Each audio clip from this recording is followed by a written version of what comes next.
جنگ عظیم دوئم میں ڈوبنے والا جہاز آسٹریلیا کے لیے اتنا اہم کیوں؟ یہ جہاز کب اور کیسے ڈوب گیا تھا؟ کتنے افراد سوار تھے؟ ماہرین نے بالآخر جہاز ڈھونڈ نکالا۔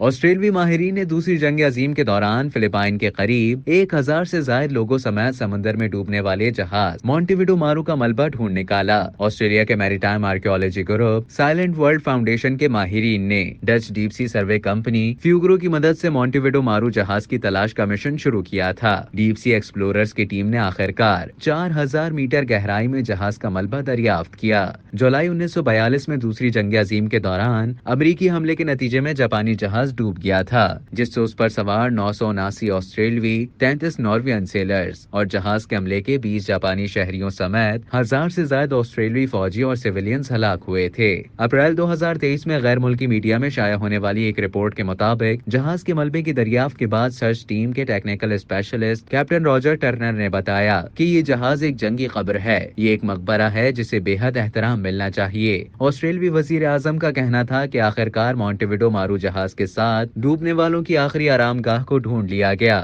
شاید یہ خبر ان لوگوں کو کچھ سکون بخش سکے جو سالوں تک اپنے پیاروں کو تلاش کرتے رہے تھے۔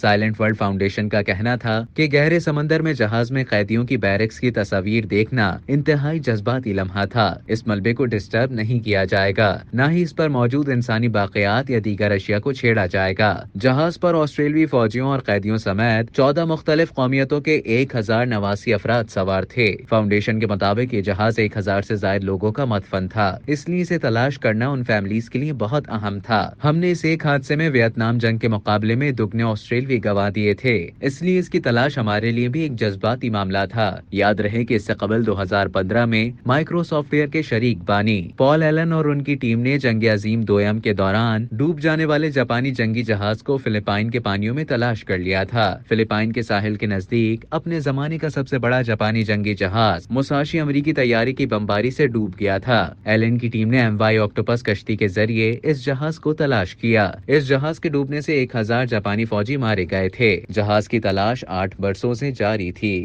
اب تک کے لیے اتنا ہی۔ مزید خبروں اور نیوز اپڈیٹس کے لیے ڈیلی جنگ کے یوٹیوب چینل کو سبسکرائب کریں اور فیس بک کے پیج کو لائک کرنا نہ بھولیں۔